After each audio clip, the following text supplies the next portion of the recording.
When I came home from my 12-hour shift, my wife said, "This pigsty is embarrassing. What do you even do all day?"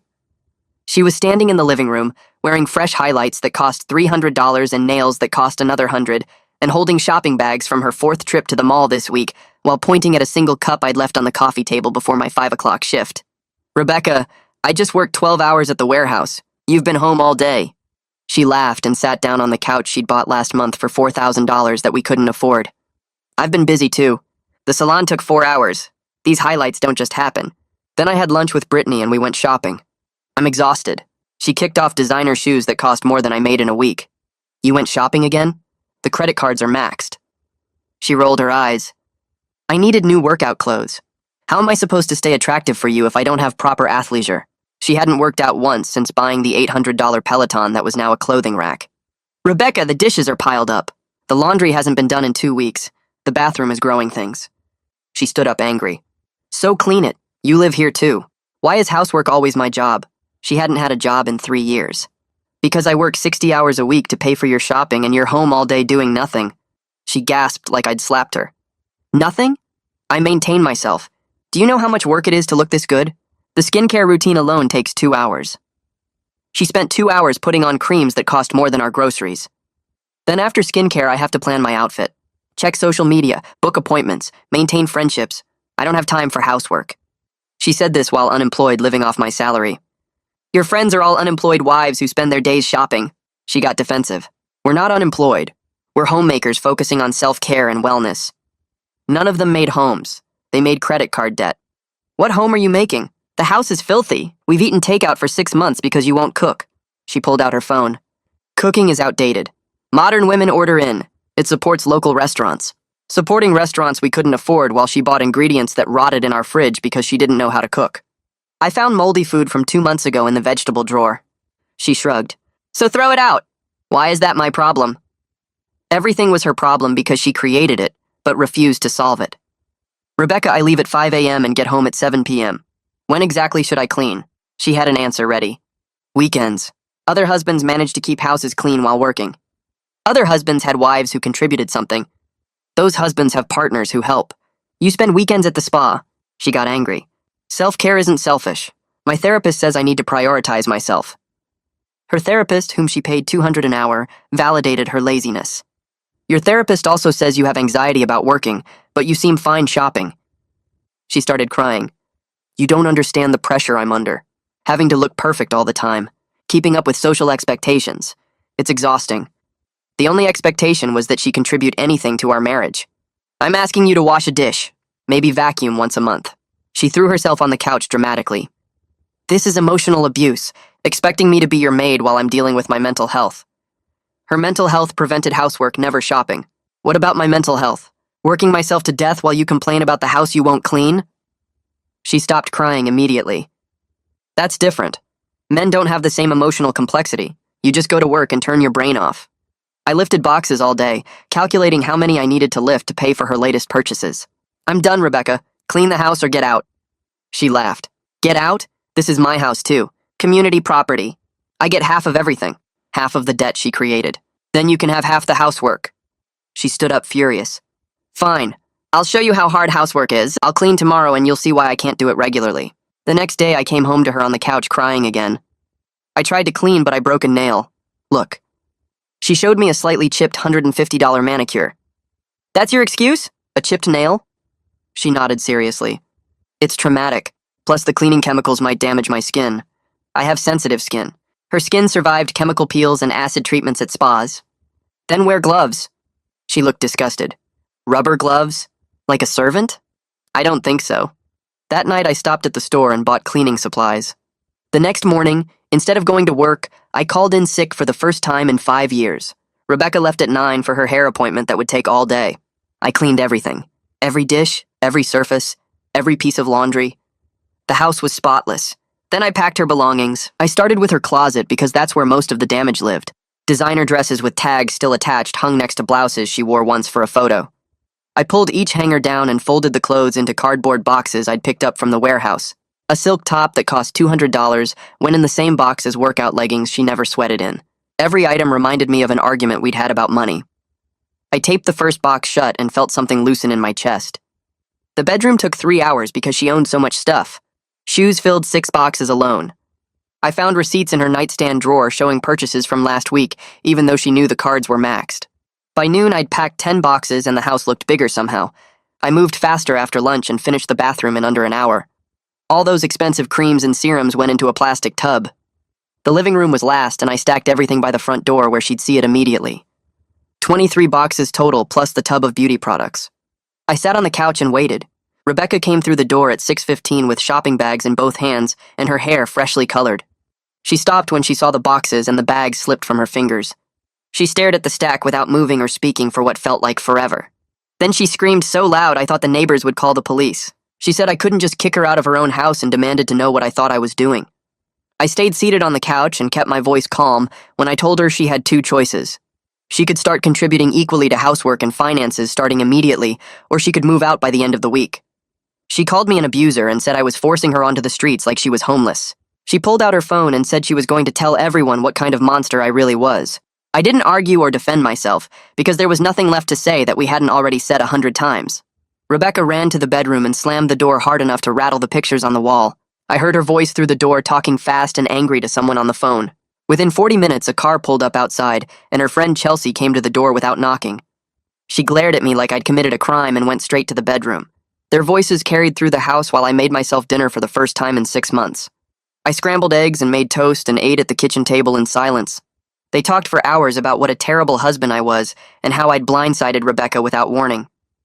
I washed my plate and went to watch television while they kept talking. Around 11, Chelsea came out and told me I should be ashamed of myself. I nodded and said nothing because arguing with her wouldn't change anything. Chelsea finally left after midnight, and the house went quiet. I was half asleep on the couch when Rebecca came out of the bedroom carrying 2 suitcases. She'd changed into sweatpants and her face was red from crying. She said she was staying with Chelsea temporarily, but this marriage wasn't over, and I couldn't get rid of her that easily. She grabbed her makeup case and a few outfits from the boxes, but left everything else stacked by the door. She told me I'd regret this and she'd make sure everyone knew what I'd done to her. Then she left, and the house was silent for the first time in 3 years. I locked the door behind her and slept better than I had in months, even though I knew tomorrow would be harder. The next morning, I called my brother Johnny before my shift started. He answered on the second ring, and I told him everything that had happened in the past 2 days. He listened without interrupting, and when I finished, he said I should have done this 2 years ago. He told me Rebecca had been taking advantage of me since she quit her job, and everyone in the family could see it except me. He offered to help me figure out the next steps, and gave me the name of a divorce attorney his friend had used. I wrote down the number and thanked him for not judging me. He said there was nothing to judge because I'd finally stood up for myself, and that took guts. We talked for another 10 minutes before I had to leave for work, and he made me promise to call the attorney today. I used my lunch break to call the warehouse supervisor and request a personal day. He approved it without asking questions because I'd never called out sick or taken time off in 5 years. I drove straight to the attorney's office after my shift ended. Danielle Pratt worked out of a small building downtown, and her receptionist led me to a conference room with a long table. Danielle came in 5 minutes later carrying a yellow legal pad and sat across from me. She had gray hair and sharp eyes and asked me to explain my situation from the beginning. I told her about Rebecca's unemployment and spending habits and refusal to do housework. I showed her credit card statements on my phone that went back 3 years. She took notes while I talked and didn't interrupt once. When I finished, she said Rebecca's unemployment actually worked in my favor regarding asset division because she hadn't contributed to household income. Danielle told me to document everything before we filed any papers. She wanted records of the debt Rebecca created and her refusal to work or do housework and the spending patterns. I realized I had credit card statements going back 3 years that told the whole story. She said to print them out and highlight the purchases that were clearly Rebecca's personal spending. She also told me to write down specific incidents where Rebecca refused to do housework or complained about being asked to contribute. I took notes on my phone while she talked and felt relieved that someone finally understood what I'd been dealing with. We scheduled another meeting for next week, and she said not to communicate with Rebecca except through text, so everything was documented. I left her office feeling like I'd made the right decision for the first time in years. That evening, I spread credit card statements across the kitchen table and started going through them line by line. Every statement showed purchases from stores Rebecca loved and restaurants she wanted to try to salons she visited weekly. I highlighted charges in yellow and added them up month by month. The first year of her unemployment, she spent $18,000. The second year was $26,000. The third year was $36,000 and still counting. I felt sick seeing the numbers written down because it was real money I'd earned lifting boxes in a warehouse.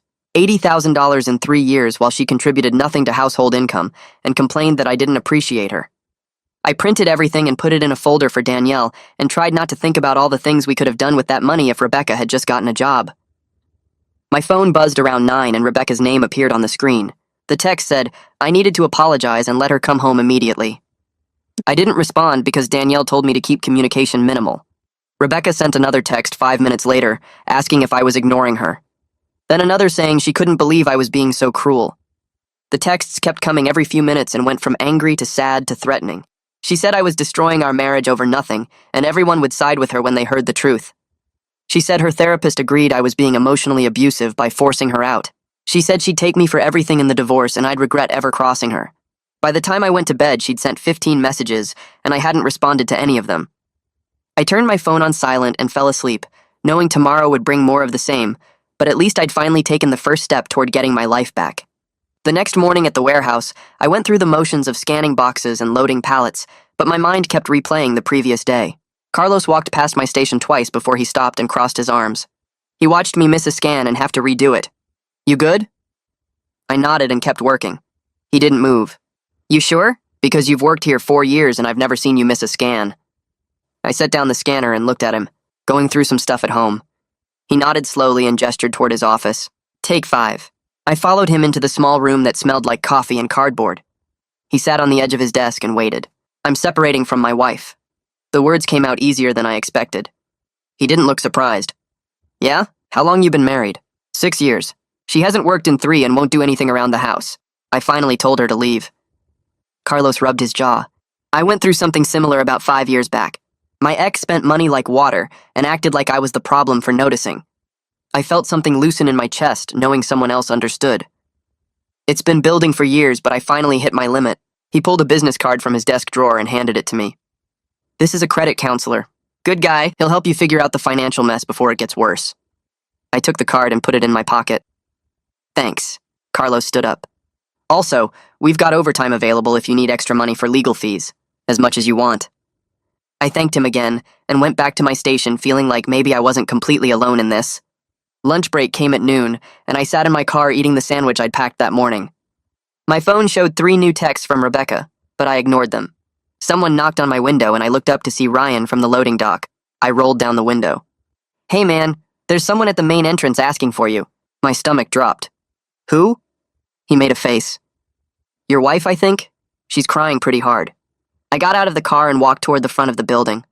Rebecca stood near the security gate wearing sweatpants and one of my old hoodies with her hair in a messy bun. Her face was red and blotchy. She saw me and started crying harder. Please just talk to me. The security guard looked uncomfortable. I walked closer but stayed on my side of the gate. What are you doing here, Rebecca? She wiped her nose with her sleeve. You won't answer my texts. I had to see you. Several of my coworkers had gathered near the loading bay watching. I'm at work. You can't just show up here. She reached through the gate toward me. I'm sorry, okay? I'll do better. I'll clean the house and cook and everything. Just let me come home. I stepped back from her hand. It's too late for that. She sobbed louder, and the security guard shifted his weight. Please don't do this. I love you. I need you. Ryan appeared next to me and spoke quietly. Hey man, if she keeps doing this, you might want to think about a restraining order. Rebecca heard him and turned her crying into anger. Who the hell are you? Ryan ignored her and looked at me. Just saying. This isn't normal. I nodded and turned back to Rebecca. Go back to Chelsea's house. We'll talk through lawyers. She screamed that I was ruining her life, and the security guard asked her to leave. She finally walked away, still crying, and got into Chelsea's car that was parked down the street. I went back to work but couldn't focus for the rest of the day. That evening, I drove to the address on the card Carlos gave me. The credit counselor worked out of a small office above a tax preparation place. His name was on the door in faded gold letters. I knocked and a voice told me to come in. He was older, maybe 60, with gray hair and reading glasses hanging from a chain. You must be the warehouse referral. Carlos called ahead. I sat in the chair across from his desk. Yeah, I need help figuring out my debt situation. He pulled out a yellow legal pad. Tell me everything. I spent an hour going through our finances while he took notes. He asked about Rebecca's spending habits and our income and the credit cards. When I finished, he leaned back in his chair and whistled. You're $45,000 in debt, almost all of it from the last 3 years based on these dates. Hearing the number out loud made my hands shake. Can I fix it? He nodded. Yeah, but it'll take time. First thing is you need to stop any new spending. Cut up the cards. Second, we make a payment plan starting with highest interest rates. He walked me through a budget that would have me debt-free in 4 years if I stayed disciplined. This assumes your wife doesn't add more debt. I told him about the separation and he made a note. Good. That'll help. Once the divorce is final, her spending isn't your problem anymore. We scheduled another meeting for next month, and I left feeling like I had a path forward, even if it was a long one. 2 days later, Danielle called and said she'd filed the separation papers. Rebecca will be served at the address you gave me, Chelsea's place. I was at home cleaning the kitchen when she called. How long until she gets them? Danielle shuffled papers on her end. Process server is going this afternoon. Expect a reaction. The reaction came 3 hours later. My phone rang and Rebecca's name appeared. I almost didn't answer, but Danielle said to document everything. Hello? Rebecca was screaming, so loud I had to hold the phone away from my ear. You're really doing this? You filed papers? I kept my voice calm. Yes, we're separated. She called me every name she could think of. You're ruining my life. I'll make sure you lose everything in the divorce. The house, the car, everything. I let her yell until she ran out of breath. Are you done? She started crying again. How can you be so cold? Don't you care about me at all? I did care, or at least I used to, but I was too tired to keep trying. Goodbye, Rebecca. I hung up and she called back immediately. I sent it to voicemail. She called 6 more times before finally stopping. That night, I slept through the night for the first time in months. The air mattress I'd bought at the discount store squeaked every time I moved, but I didn't care. Rebecca had taken the expensive bed during her first trip back to get clothes, and I wasn't about to buy another one while drowning in debt. I woke up at 5 without an alarm and looked around the bedroom. The house was completely silent. No sounds of Rebecca's morning routine, or her playing videos on her phone, or her complaining about being tired. I got up and made coffee in the clean kitchen. Every surface stayed exactly how I left it. No dishes appeared overnight. No shopping bags materialized on the couch. I ate breakfast at the table and washed my plate immediately after. The simple act of maintaining order felt better than anything had in years. I left for work and came home that evening to find everything still clean. This was what normal felt like. 3 days into the separation, my phone rang from a number I didn't recognize. I answered, and a woman's voice asked if I was Rebecca's husband. Who's calling? She identified herself as Rebecca's therapist. My jaw tightened. You shouldn't be calling me directly. She used her therapy voice, all calm and understanding. I'm concerned about Rebecca. She's experiencing severe anxiety due to the separation. She needs support right now, not abandonment. I walked to the kitchen and poured water. She needs to take responsibility for her actions. The therapist sighed. Anxiety is a real condition. Rebecca struggles with change and pressure. Forcing her out of her home has triggered a crisis. I gripped the glass harder. She didn't struggle with anxiety when she was shopping 4 times a week. The therapist's voice got firmer. That's not fair. Retail therapy is a coping mechanism. I laughed without humor. A coping mechanism that put us $45,000 in debt. She started to respond, but I cut her off. Contact my attorney if you have concerns. Her name is Danielle Pratt. I hung up before she could say anything else. When I told Danielle about the call later, she said it was inappropriate and possibly unethical. Therapists aren't supposed to contact spouses without consent. She's overstepping. I felt validated knowing even the therapist was out of line. Johnny came over on Saturday morning with his truck. Ready to finish this? We spent 4 hours boxing up everything Rebecca had left behind. Her clothes that didn't fit in her first trip, her collection of unused workout equipment, the decorative pillows she'd bought that cost more than groceries, the fancy kitchen gadgets still in their packaging. Every box represented money wasted and arguments avoided. Johnny loaded them into his truck bed while I sealed them with tape. You doing okay? I looked at the pile of boxes. Better than I've been in years, actually. He nodded. Good. You should have done this a long time ago, but better late than never. We drove to a storage facility on the edge of town. I rented the smallest unit they had, and we stacked Rebecca's boxes inside. The monthly fee was $60, but having her stuff completely out of my space was worth every penny. Johnny helped me change the locks on the house when we got back, just in case she tries to come back when you're at work. We finished as the sun was setting. He left, and I walked through my house looking at all the empty spaces where Rebecca's things used to be. It felt bigger somehow. Cleaner. Mine. Monday morning, I got a text from Chelsea. Rebecca wants to know if you'll pay for her therapy and beauty appointment since the separation is your fault and it's causing her emotional problems. I stared at the message for a full minute before forwarding it to Danielle. Her response came back in under 5 minutes. Absolutely not. I'll handle this. 20 minutes later, Chelsea texted again. Your lawyer is really rude. I didn't respond. Danielle called that afternoon. I told them you're not responsible for Rebecca's personal expenses and to stop making demands through third parties. If they have legitimate requests, they need to go through me. I thanked her and went back to work. That evening, Rebecca sent her own text. You used to care about me. Now you won't even help with basic necessities. I blocked her number like Danielle suggested and felt lighter immediately. Carlos posted the overtime schedule and I signed up for every available shift. My regular schedule was Monday through Friday, 8 hours a day. I added Saturday shifts and stayed late 3 nights a week. The extra money went straight to the credit card, starting with the one that had 22% interest. I made a payment of $800, the biggest payment I'd ever made, and watched the balance drop. It felt like chipping away at a mountain, but at least I was moving in the right direction. Each payment made the weight on my shoulders a little less heavy. I worked until my back ached and my hands cramped, but I kept going. Every box I lifted was one step closer to being free of the debt Rebecca created. By the end of the month, I'd paid off $1,500. The credit counselor called it excellent progress. I called it survival.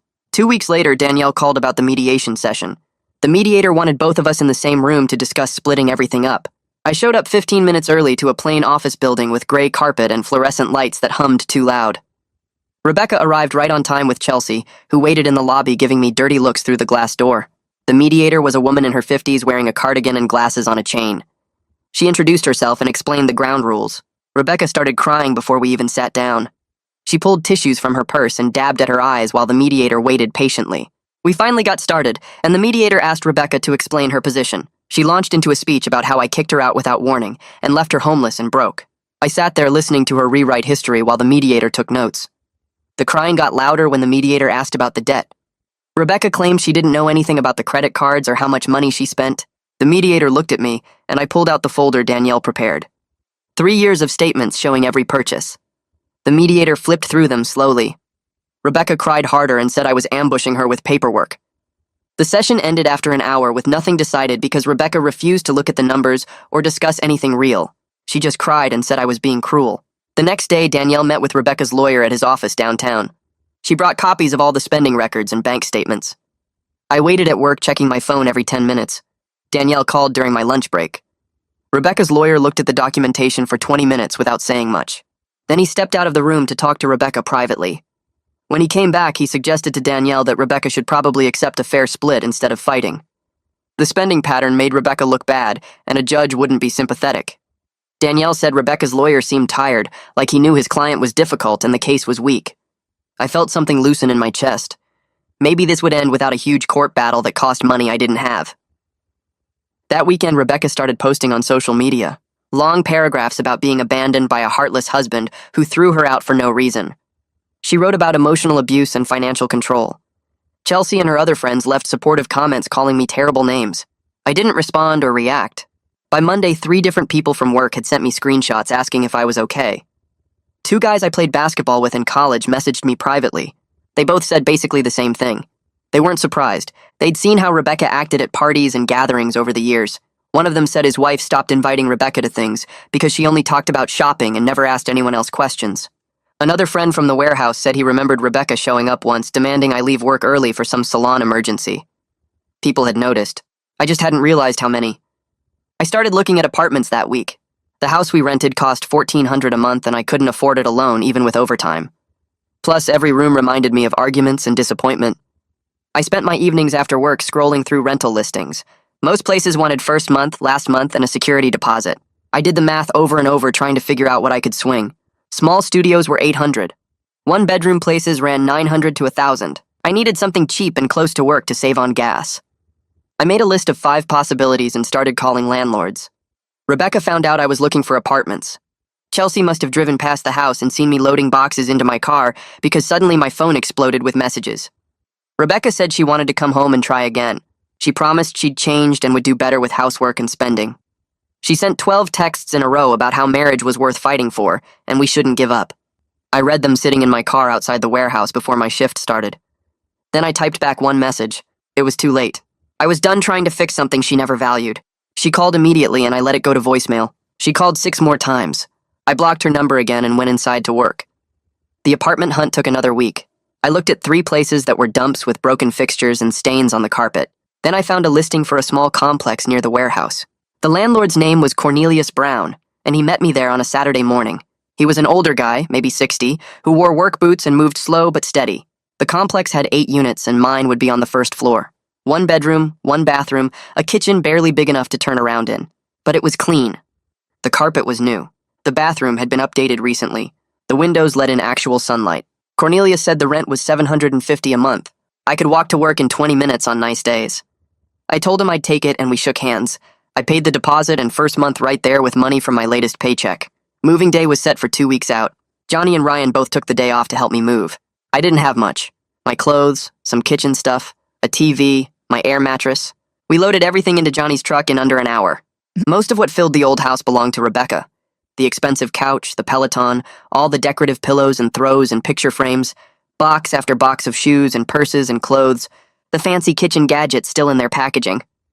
I realized standing in that empty living room that I'd been living in Rebecca's space, not ours.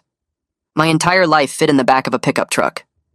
We drove to the new apartment and unloaded in 30 minutes. Johnny brought sandwiches and we sat on the floor eating lunch in my empty living room. Ryan said the place had good bones. Johnny said it was a fresh start. I said it felt like mine. Rebecca showed up that evening without warning. I was unpacking kitchen stuff when someone knocked hard on the door. I opened it, and there she stood wearing expensive sunglasses and holding her phone. She pushed past me into the apartment, looking around at the empty space. She wanted to know how I could afford this place. Her voice was sharp and accusing. I stayed calm and told her the truth. I could afford it because I wasn't supporting her shopping anymore. $750 a month was cheap compared to what her spending cost. She walked through the whole apartment like she was inspecting it. She checked the bedroom, looked in the bathroom, opened the fridge. Then she turned around and said this place was pathetic and I'd regret leaving her. She changed tactics fast. The anger dropped away, and suddenly she was soft and sad. She sat down on my air mattress and started talking about when we first met. Remember how happy we were? Remember that trip we took to the beach? Remember when we stayed up all night talking? Her voice got quiet, and she looked up at me with wet eyes. I stood in the doorway and let her finish. Then I reminded her that the person she was back then had a job. She had interests beyond spending money. She actually contributed to the relationship. That person disappeared 3 years ago and I didn't think she was coming back. Rebecca's face hardened again. She stood up and walked past me to the door. She said I'd be sorry and she'd make sure everyone knew what kind of person I really was. My phone rang an hour after Rebecca left. Danielle's name showed up on the screen. I answered and she sounded pleased. Rebecca's lawyer called her that afternoon. He was pushing Rebecca hard to accept a settlement. The spending documentation made Rebecca look really bad, and they both knew it. Rebecca wanted to avoid going to court where a judge would see all those credit card statements. Danielle said we should expect a settlement offer within the week. She asked if I was ready to be done with this. I said I'd been ready for months. We talked through what a fair settlement might look like. Then I thanked her and hung up. I looked around my small empty apartment with its clean carpet and working appliances. The quiet felt good. No drama, no crying, no demands. Just space that was mine to fill however I wanted. The settlement papers came in the mail 3 days later. I sat at my small kitchen table reading through the legal terms while drinking coffee from a mug I'd bought for $2 at the thrift store. Rebecca would get half of what little we owned, which was mostly furniture she'd picked out anyway. The debt split caught my attention. Her lawyer proposed $30,000 of the $45,000 total would be her responsibility. I called Danielle and asked if we could push for $35,000 instead. She laughed and said she'd already planned to counter with that exact number. The spending records made it clear where the money went, and any judge looking at those credit card statements would see Rebecca's name on 90% of the charges. Danielle sent the counteroffer that afternoon. I went to work feeling lighter than I had in months, even though the warehouse was hot and the boxes seemed heavier than usual. Carlos asked if I wanted to grab lunch, and I said yes for the first time in weeks. We sat in his truck eating sandwiches from the corner deli, and he told me about his own divorce 5 years back. His ex-wife had drained their savings on a boyfriend she'd been seeing for 8 months. He said the worst part wasn't the money or the betrayal. It was realizing he'd ignored all the warning signs because he didn't want to face the truth. I understood that completely. Rebecca's response came back 2 days later. She refused the $35,000 split and demanded we stick to the original $30,000. Danielle called me at work during my break and explained that Rebecca's lawyer was probably advising her to take the deal, but Rebecca wasn't listening. She wanted to fight out of spite, not strategy. Danielle said we'd wait. Sometimes people needed time to realize they were making things worse for themselves.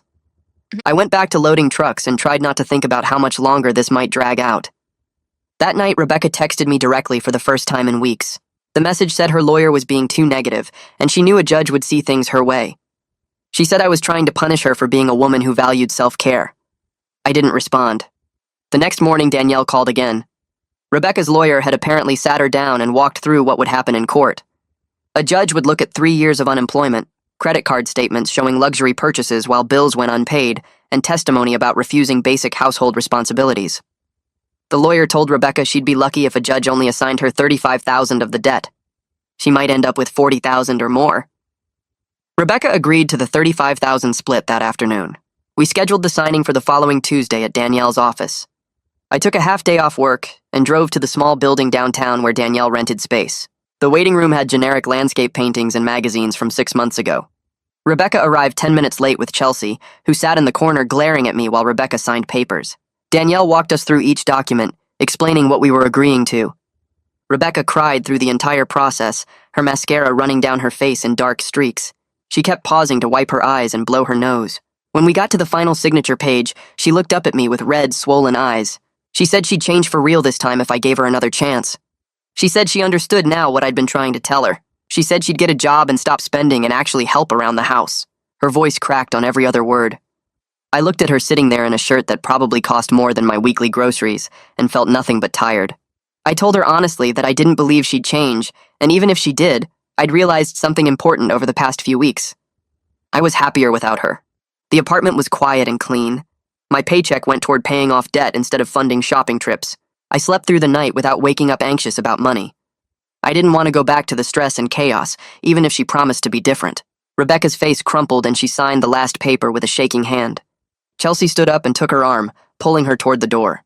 Chelsea turned back and gave me a look that made it clear she thought I was the villain in this story. The door closed behind them, and I felt my shoulders relax. The divorce was finalized 6 weeks later. Danielle called me at work to tell me the judge had signed off on everything and it was officially over. I thanked her and hung up, then stood in the warehouse staring at a stack of boxes for a solid minute. That evening, I drove to a small Italian restaurant I'd passed 100 times but never entered because it seemed too expensive. I sat alone at a corner table and ordered chicken parmesan with a side salad. The food was good, not amazing, just solid and well prepared.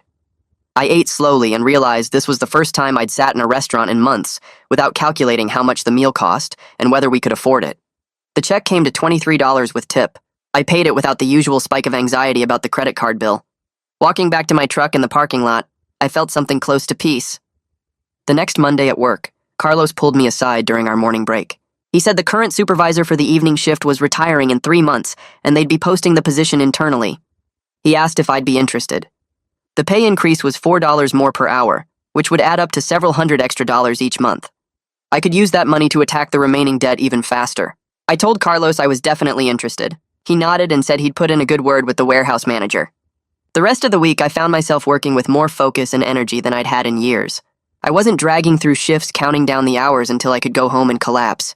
I was actually thinking about the work, finding more efficient ways to organize shipments and helping newer employees learn the systems. Carlos noticed. He stopped me on Friday afternoon and said he'd already talked to the manager about me. The conversation had gone well. Rebecca started texting me again about 2 weeks after the divorce finalized.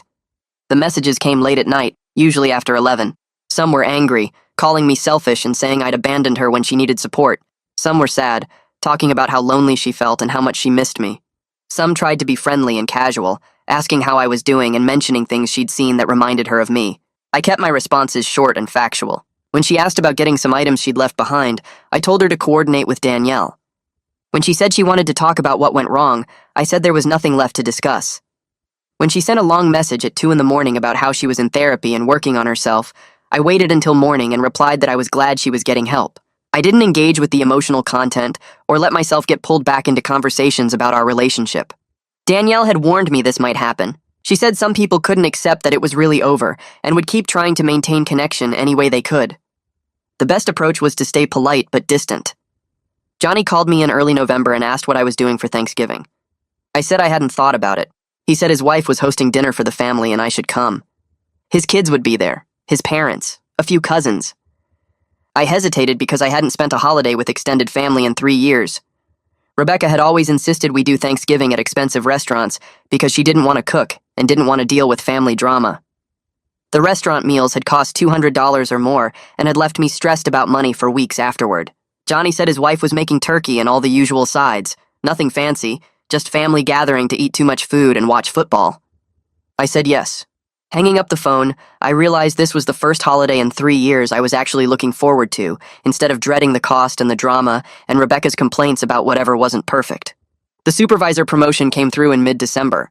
The warehouse manager called me into his office and offered me the position starting January 1st. I accepted immediately. The pay increase was actually $4.50 per hour, slightly more than Carlos had mentioned. That added up to an extra $720 per month before taxes. I did the math in my head and realized I could be completely debt-free in 18 months instead of 3 years. That night, I went to the bank and opened a separate savings account that only I had access to. I transferred $50 into it as a start. It felt good to see money going into savings instead of everything disappearing into debt payments and Rebecca's spending. The account was mine, under my name only, and nobody could touch it but me. I met with the credit counselor in February and brought all my updated statements. He pulled up my account on his computer and looked through the payment history for several minutes while I sat there waiting. Then he turned the monitor so I could see it and pointed at the projected timeline graph. According to his calculations, I was 3 months ahead of schedule on the debt repayment plan we'd set up back in October. If I kept making the same payments I'd been doing, I would be completely debt-free in 2 years instead of the original 4-year estimate. He asked what had changed, and I told him about the supervisor promotion and the overtime I'd been picking up. He nodded and said most people in my situation would have celebrated the extra income by loosening their budget, but I'd done the opposite and attacked the debt harder. That made all the difference. Walking out of his office, I felt something I hadn't felt in years. Pride in myself. Real pride based on actual accomplishment instead of just surviving another day. Johnny called me the next week while I was eating lunch at the warehouse. He said Chelsea had told him something interesting. Rebecca finally got a job. She was working retail at one of the stores she used to shop at all the time, the one where she'd spent thousands on clothes and accessories. Chelsea said Rebecca didn't have a choice anymore because she couldn't pay her bills. The debt settlement had left her with $35,000 to pay off on her retail salary, and apparently reality had finally hit. Johnny said Chelsea mentioned that Rebecca was working full-time, 40 hours a week on her feet dealing with customers.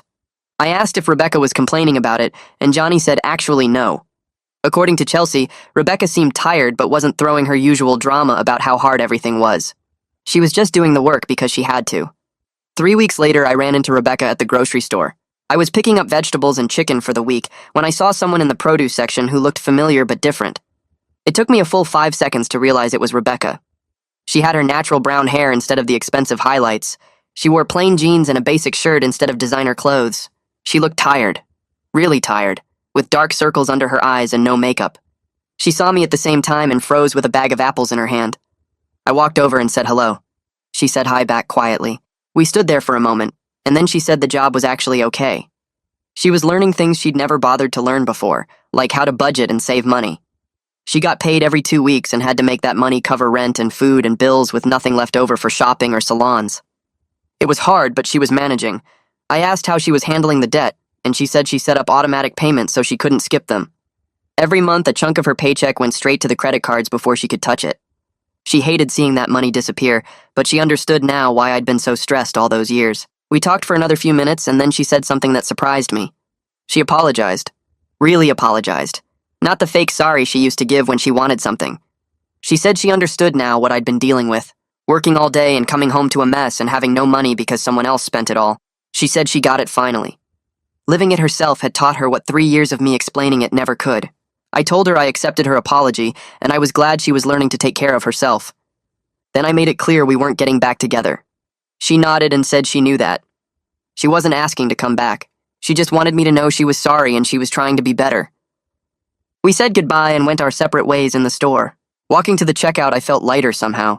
The apology didn't fix anything, but it closed something that had been open. I started dating casually in March.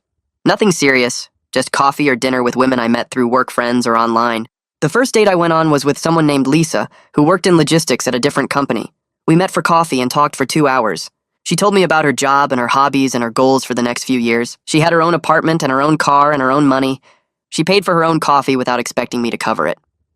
The conversation flowed naturally because we both had things to talk about beyond shopping and beauty treatments. She asked about my work and actually listened to the answers instead of changing the subject back to herself. I went on dates with a few other women over the next couple months and realized something. I enjoyed talking to women who had their own interests and careers. It was refreshing. It was eye-opening. I'd forgotten what it felt like to have a conversation with someone who contributed equally instead of just taking. My apartment felt like home by April. I'd lived there for 5 months and it had transformed from an empty space into my space. The furniture was basic but comfortable. The kitchen had supplies I actually used to cook real meals. The bathroom stayed clean because I cleaned it regularly. Everything in the apartment was paid for with money I earned and managed myself. No debt attached to any of it. The couch cost $200 from a discount furniture store instead of $4,000 on credit. The TV was a modest size I bought on sale instead of the biggest one available. The dishes were simple white plates from the dollar store instead of expensive designer sets. Walking in the door after work felt good instead of stressful. This was mine. Small and simple, but mine. Rebecca sent me a message in late April on what would have been our wedding anniversary. I saw the notification and almost didn't open it, but curiosity got the better of me. The message was long. She thanked me for forcing her to face reality, even though she'd hated me for it at the time. She said getting kicked out and having to support herself had been the worst thing that ever happened to her, but also the best thing. She was in actual therapy now, not the kind where the therapist just validated everything she said. This therapist challenged her and made her look at her behavior honestly. She was learning about herself and why she'd acted the way she did. She said she had a long way to go, but she was trying. The message ended with her saying she didn't expect anything from me and wasn't trying to get back together. She just wanted me to know that leaving her had probably saved her life, even if it hadn't felt like it at the time. I read the message twice and then responded. I kept it short and kind. I told her I was glad she was getting real help and learning to take care of herself. I wished her well and meant it. Sending that message, I realized something important. I wasn't angry anymore. The anger that had burned in me for months after I packed her stuff was gone. It had faded so gradually I hadn't noticed it disappearing. Now I just felt grateful. Grateful I'd had the courage to walk away from something that was destroying me. Grateful I'd stood firm even when she cried and begged and threatened. Grateful I'd chosen myself for once instead of trying to fix someone who didn't want to be fixed. Carlos pulled me aside in early May and told me he was retiring at the end of the month. He'd been with the company for 32 years, and it was time to spend his days doing something other than managing warehouse operations. He said he'd already talked to the regional manager and recommended me for his position. The warehouse manager job came with another significant raise, better benefits, and a company vehicle for site visits. I would be managing the entire facility instead of just supervising one shift. Carlos said I'd earned it through hard work and dedication, and he trusted me to do the job right. 2 weeks later, I got called into a meeting with the regional manager who offered me the position officially. I accepted immediately. The pay increase was another $3 per hour plus quarterly bonuses based on facility performance. The benefits included better health insurance and a retirement matching program I could actually contribute to now. A year after Rebecca and I separated, I made the final payment on the credit card debt. The last card had a balance of $800, and I paid it off in full on a Friday afternoon in June. I logged into the account and watched the balance change to zero. Then I logged into the other cards and saw all zeros. Completely debt-free except for my car payment, which had 2 years left. I sat at my kitchen table and looked at those zero balances for a long time. $45,000 in debt, gone. Paid off through overtime shifts and careful budgeting and saying no to things I didn't need. I called Johnny and told him I wanted to take him and his family out to dinner that weekend. My treat, at a nice restaurant I could actually afford.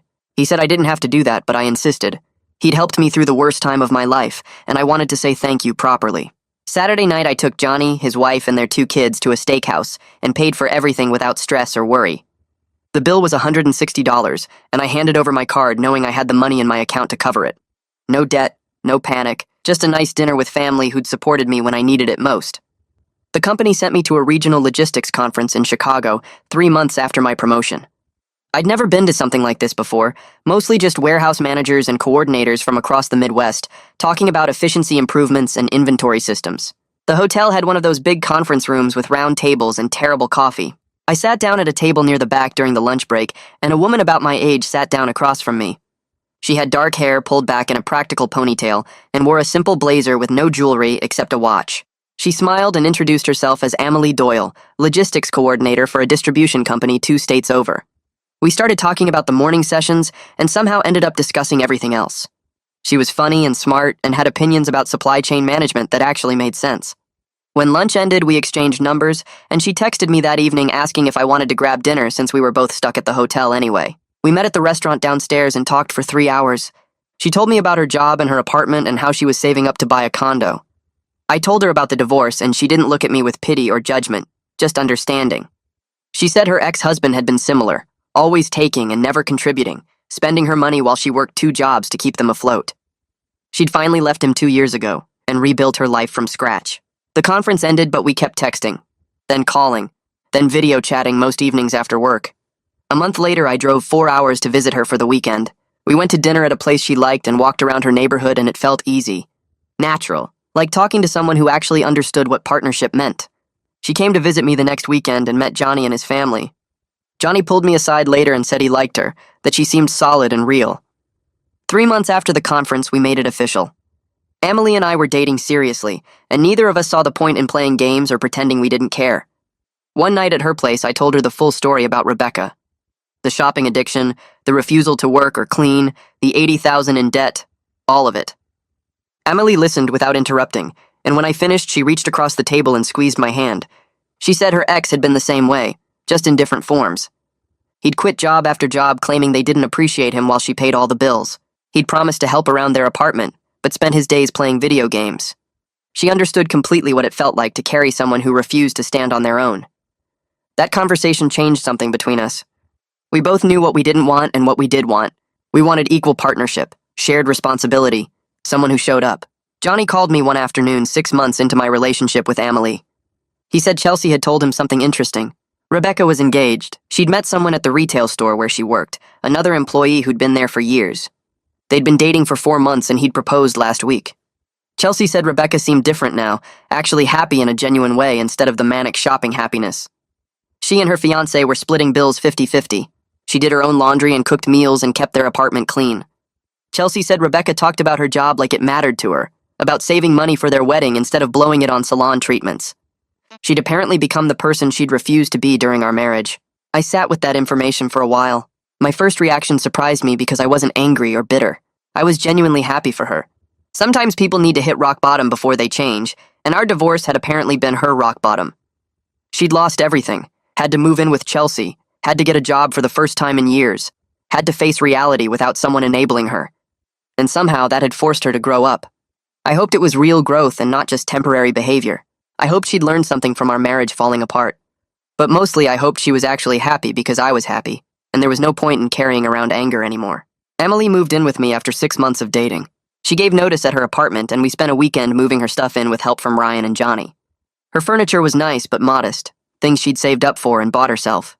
She had kitchen supplies that actually got used and books and plants that she kept alive. The first night she was officially living with me, we sat on the couch and she pulled out her laptop. She said we should start saving together for a house. She'd been saving on her own, but if we combined our efforts, we could have a down payment in 2 years. She opened a spreadsheet showing her calculations, how much we'd each contribute monthly, what neighborhoods we could afford, what kind of mortgage we'd qualify for. It felt incredible to be with someone who thought about our future as a partnership, who planned and saved and worked toward shared goals. We opened a joint savings account the next week and set up automatic transfers from both our paychecks. Every month I watched that balance grow and felt proud instead of anxious.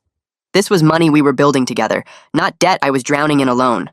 2 years after my divorce, Emily and I bought a house. It was small, just 3 bedrooms in a neighborhood 20 minutes from my warehouse, but it was ours.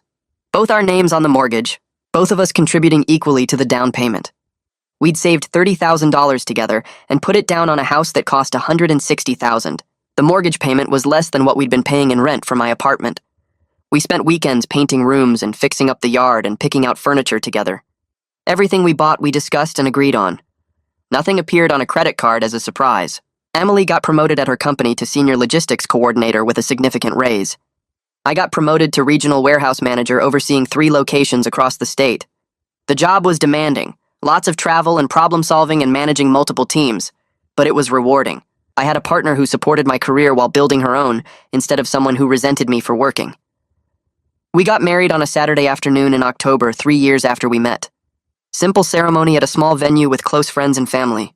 Emily wore a dress she'd picked out herself that cost $300 and looked beautiful. I wore a suit I already owned. Johnny gave a speech about how far I'd come from that exhausted guy who finally stood up for himself 3 years ago. He talked about watching me struggle under weight that wasn't mine to carry and how proud he was when I finally put it down. Emily's parents gave a speech about how happy they were that their daughter found someone who treated her as an equal partner. We had dinner and dancing and left by 9 because neither of us liked being the center of attention for too long. The whole wedding cost $8,000 that we'd saved for specifically and paid in full. No debt, no stress, just a good day celebrating with people we cared about. A week after the wedding, a card arrived in the mail. Rebecca's handwriting on the envelope. Inside was a congratulations card with a genuine message saying she was glad I found someone who appreciated me. She said she was sorry for how things ended between us, and grateful that I'd forced her to face reality, even though she'd hated me for it at the time. She was married now, too, and finally understood what partnership actually meant. I showed the card to Emily and told her I appreciated the gesture and the growth it represented. Emily said it took courage to send something like that, and she respected Rebecca for doing it. We put the card in a drawer and moved on with our lives. 3 years after my divorce, I was living in a house I co-owned with an equal partner. Completely debt-free. Thriving in my career. Genuinely happy. I woke up every morning next to someone who pulled her own weight and expected me to pull mine. We split chores and bills and decisions. We talked about problems instead of avoiding them. We saved money and planned for the future and supported each other's goals. Walking away from that toxic situation with Rebecca had been the hardest decision I'd ever made. Standing in that clean house with her packed boxes, knowing I was about to blow up my marriage and face the unknown. But it was also the best decision I'd ever made. Sometimes the hardest thing and the right thing are the same thing. Sometimes you have to choose yourself even when everyone tells you that's selfish. I chose myself and built a life worth living. That's all any of us can do.